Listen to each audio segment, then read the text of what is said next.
This is Mac OS Ken. A higher price for Apple TV Plus, trouble for Apple's fitness guru, and there's an F1 idling in your TV room. It is Friday, the 22nd of August, 2025. I'm Ken Ray, and this is news from Mac OS Ken, brought to you by yours truly and sponsored by Clean My Mac, now with Cloud Cleanup. Try it free for 7 days and use code MacOSKen20 for 20% off at clnmy.com/MacOSKen. This show is also supported by people like you, patrons through Patreon. Find out more and add your support at patreon.com/MacOSKen. Remember when Apple TV Plus was $4.99 a month? Soon you'll be saying, remember when Apple TV Plus was $9.99 a month? Variety ran a piece Thursday that had Apple announcing a price increase for the video streaming service. In a statement somewhere, maybe to Variety directly, I really don't know, the company is quoted as saying, "Since its launch, Apple TV Plus has expanded its deep library of hundreds of Apple originals with thousands of hours of premium programming across genres and brand new releases weekly, all ad-free. Subscribers can explore a rich offering of thrilling dramas, epic sci-fi, feel-good comedies, and live sports." It also pointed to upcoming titles for the streaming service. Offerings name-checked include Season 4 of The Morning Show, Season 5 of Slow Horses, the new series Pluribus, and the original films Highest to Lowest and The Lost Bus. The new price? $12.99 per month. That went into effect for new subscribers yesterday, Thursday, the 21st of August. Existing Apple TV Plus subscribers will see the higher prices within 30 days of their next renewal date, according to Variety. Commenting on the price increase Thursday was Evercore analyst Amit Daryanani. Apple 3.0 had the analyst pointing out that while the monthly subscription price is going up by $3, the annual plan is standing pat at $99, while Apple One bundle pricing remains the same. The way Daryanani sees it, yesterday's announcement ultimately helps Apple lower the churn rates for their TV Plus offerings, given that annual and Apple One bundle pricing remains unchanged. It's unclear how that lowers churn exactly. I mean, maybe he's thinking that people will switch to one of those two plans and be sort of locked in. Also seems possible that they'll just cancel. Whatever the case, he sees the increase as keeping pace with peers who have raised prices recently or shifted to an ad-subsidized model, and no, he does not see an ad tier coming for the Cupertino streamer. Mr. Daryanani has an outperform rating on Apple shares. His price target on the shares is $250. It was endless from Morgan Stanley, who said a time or two over the past week or two that raising prices was just one of the levers Apple could pull, wasn't it? I think we thought they were talking hardware, and they probably were. Still, they weren't wrong. Keeping it in the Phantom Zone, one of the creative execs at Apple TV Plus is headed for the exit. I guess he didn't hear about that sweet $12.99 a month money. Deadline says Paramount Plus has hired Chris Parnell away from Cupertino. Before his time at Apple, Parnell was co-president of Sony Pictures TV Studios, which sounds less like a production company than a Mad Lib. Shows shepherded by Parnell at Apple include Dark Matter, Neuromancer, The Last Frontier, Bad Monkey, and the Vince Gilligan weirdness Pluribus. He also worked on titles for Apple Vision Pro, including the immersive documentary Bono, Stories of Surrender. Outside of Apple, dude has been a powerhouse. Shows he worked on for Sony TV include Outlander, The Boys, The Blacklist, Better Call Saul, and a host of others. Being a geek, Deadline sees Parnell possibly playing in Paramount's Star Trek toy box. That read like a guess, but doesn't sound like a bad one. Apple HR seems to be having an issue with one of its human resources. Mac Rumors says the Cupertino company is responding to accusations of bullying leveled at VP of Fitness Technologies, Jay Blahnik. Like, legally responding. The piece says the company is defending him in a lawsuit over allegations of bullying. Apple is also said to have settled a complaint alleging sexual harassment by Blahnik. Citing a report from the New York Times, the piece says 9 current and former employees who worked with or for Blahnik have accused him of creating a toxic work environment. They're said to have said that he could be verbally abusive, manipulative, and inappropriate. Not so, says Apple. A spokesperson told The Times, "We strongly disagree with the premise of this story, and there are many inaccurate claims and mischaracterizations. We will continue to share the facts through the legal process." The last of this week's beta software has made it out of Cupertino, days after public and/or developer betas of all of Apple's operating systems.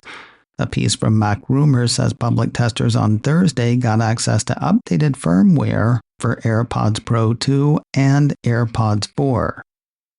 Of course, to get what that has to offer, testers will need to be running iOS 26, iPadOS 26, and/or macOS 26 on at least one of their devices. Apple's next store in India is opening up very soon.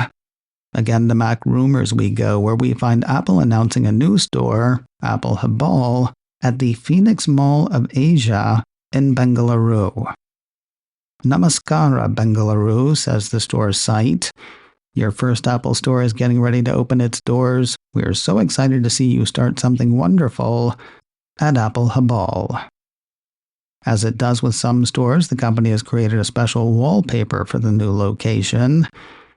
It's pretty simple, but also pretty. It's peacock feathers in the shape of the Apple logo on a featureless, dark blue background. You can download that for free from the store's site. Apple Hebbal will open for the first time on Tuesday, the 2nd of September. More news in a moment, but first a word from today's sponsor, Clean My Mac, and their new feature, Cloud Cleanup. That's right, the suite that has been cleaning our Macs since 2008 is eyeing our cloud storage, where so many files go to be forgotten. In a lot of cases, they're not doing anything except costing us money. Clean My Mac's Cloud Cleanup scans your iCloud, OneDrive, and Google Drive for space wasters, synced and unsynced. That scanning happens locally, so your data stays safe. Once you have a handle on what's up there, you can decide what to keep and what to let drift away. Of course, like the name says, Clean My Mac also cleans your Mac. I've rid my machine of over 16 gigabytes of junk this week that really wasn't doing anything except taking up space. Scanning for threats and vulnerabilities, optimizing performance, cleaning your Mac, and cleaning the cloud. Clean My Mac was made for your machine. And you can try it for free for 7 days. Really put it through its paces. Then when you're ready to sign up, use code MacOSKen20 for 20% off at clny.com/MacOSKen. Happy to say that URL is much more user-friendly now. Make the MacOSKen all caps with no spaces. It's clny.com/MacOSKen. Get tidy today. Try 7 days free and use my code MacOSKen20 for 20% off at clny.com/MacOSKen. That's all caps, no spaces, clnmy.com/macOSKen. Like it or not, at least part of the world is going back to Hogwarts soon, and the streamer behind it is welcoming Apple Vision Pro owners to campus.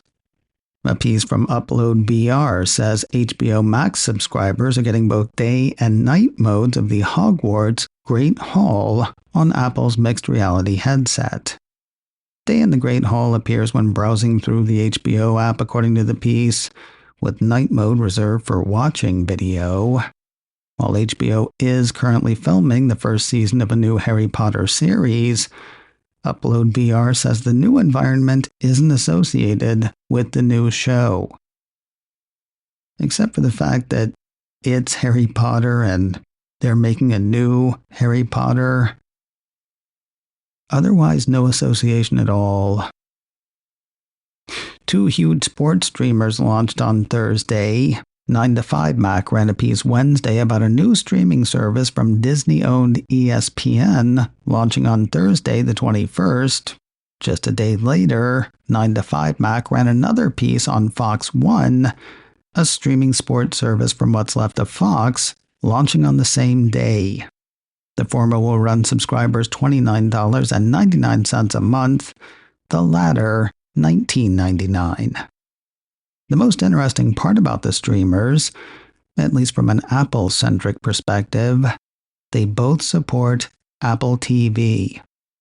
One of the pieces points out the advantage of connecting third-party streaming apps to Apple's TV app is that you can have one unified queue containing TV shows and movies from various different services. You can also find content from those other streamers inside the Home tab on tvOS, iOS, and more.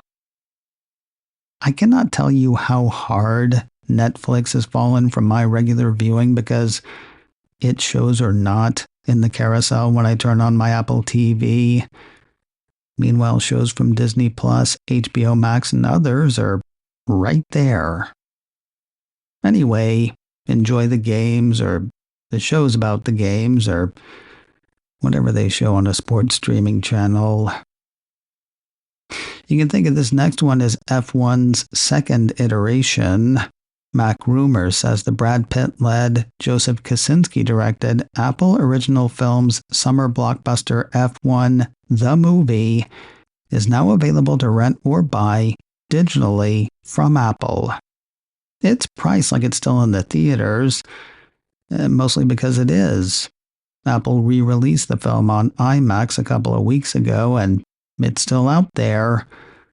I actually finally got around to seeing it this week. It's fine. I saw it on IMAX, and that's honestly the way to see this movie. Super sound system, super huge screen. It was a spectacle. Of course, you have to leave your house for IMAX, so if you want to see it at home, it is available to rent for $19.99 or buy for $24.99. The movie is headed to Apple TV Plus, though no word yet on when. And finally today, if you want to get your $9.99 to $12.99's worth out of Apple TV Plus, Season 3 of Invasion kicks off today. It's got aliens and people being invaded. Who knows? Might be nice to see a disaster we would all work together to try to stop. A guy can dream. This week on the checklist, brought to you by Secure Mac. Our kryptonite may be AI's willingness to answer questions to which it does not know the answer, and our willingness to believe it.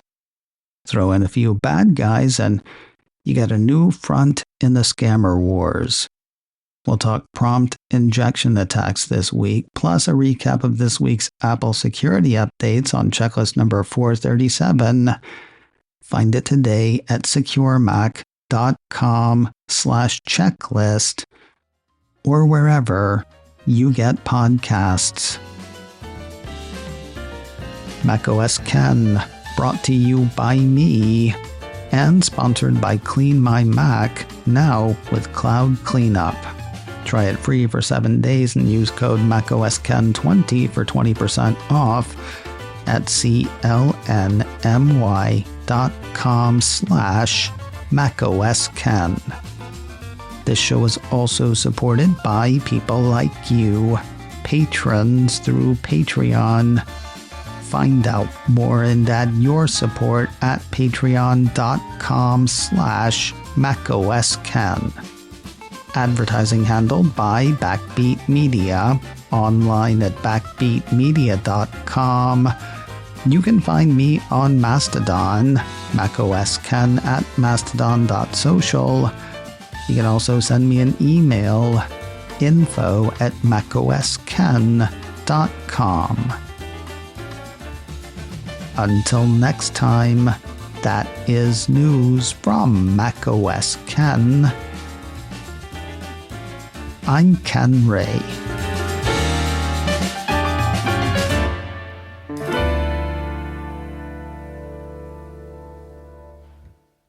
Ciao.